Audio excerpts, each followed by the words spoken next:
Hello everyone, আশা করি তোমরা সবাই খুব ভালো আছো। আমিও খুব ভালো আছি। আর অনেক দিন পর একটা ব্লগ নিয়ে এলাম।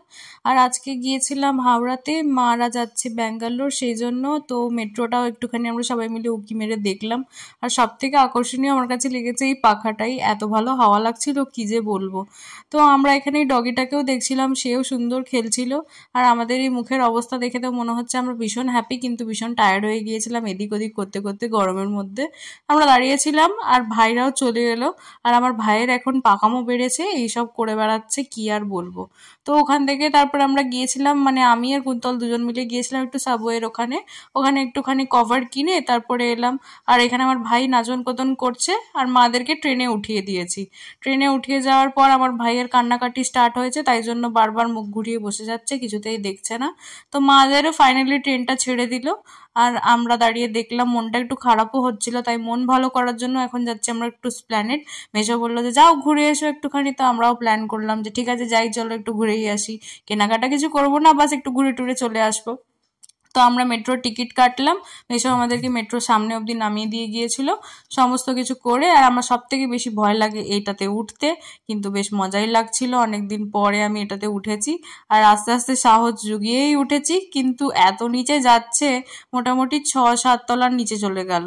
তো এখান থেকে যাওয়ার পরে আমাদের ট্রেনটা আছে 10 মিনিট পর। তো আমরা উঠে পড়েছি মেট্রোর মধ্যে। আর মেট্রোর মধ্যে সেই টাইমে প্রচণ্ড ভিড় ছিল, কারণ অফিস টাইম ছিল। আর এই দেখো আমরা যাচ্ছি এখন গঙ্গার নিচে দিয়ে, সেই ট্রেন্ডিং একটা ব্যাপার। আমার তো ভীষণ আনন্দ লাগছিল, কি যে বলবো, আমি ফার্স্ট টাইম এসেছি যাকে বলে। তো আমরা ধর্মতলা চলে এসেছি। তো এখানে আমরা উঠে পড়লেই একদম সামনেই, আর এই যে দেখো সব থেকে আকর্ষণীয় জিনিস হচ্ছে এইগুলোই। এগুলো দেখার পর তো মাথা খারাপ হয়ে যায়, মনে হয় 10-20 হাজার টাকা নিয়ে আসলে এখানেই শেষ হয়ে যাবে, এত সুন্দর সুন্দর কালেকশন। তো আমরা বেশি কিছু না দেখে চলে গিয়েছিলাম সিলেদার্সে কিছু কালেকশন দেখার জন্য। তো ওখানে তো আমার অনেক জিনিসই পছন্দ হয়ে গেছে, কিন্তু ওখান থেকে এখন কিছু কেনার প্ল্যানিং নেই। আমাদের খড়গপুরেও একটা সিলেদার্স আছে, কিন্তু এখানের মতো কালেকশন আমাদের খড়গপুরে নেই।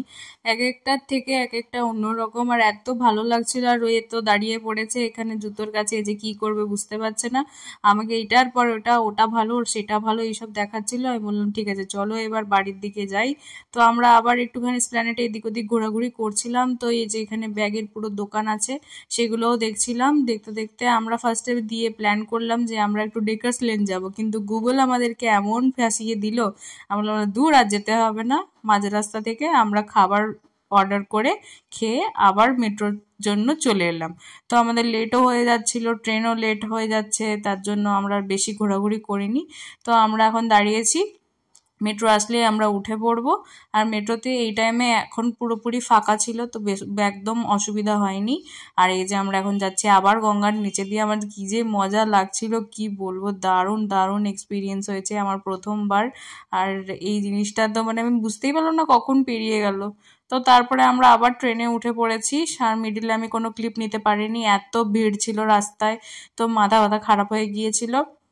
তো বাড়ির পথে চলে এসেছি, এই যে কোলাঘাটের ব্রিজ, একটুখানি এখান থেকে আর বাড়ি মোটামুটি 1-1.5 ঘন্টা মতো লাগবে। তো চলো আজকের ভিডিওটা এখানেই শেষ করছি, দেখা হবে আবার। ভিডিওটা ভালো লাগলে প্লিজ একটা লাইক কমেন্ট শেয়ার অবশ্যই করে দিও। আজকের মতো এখানে টাটা।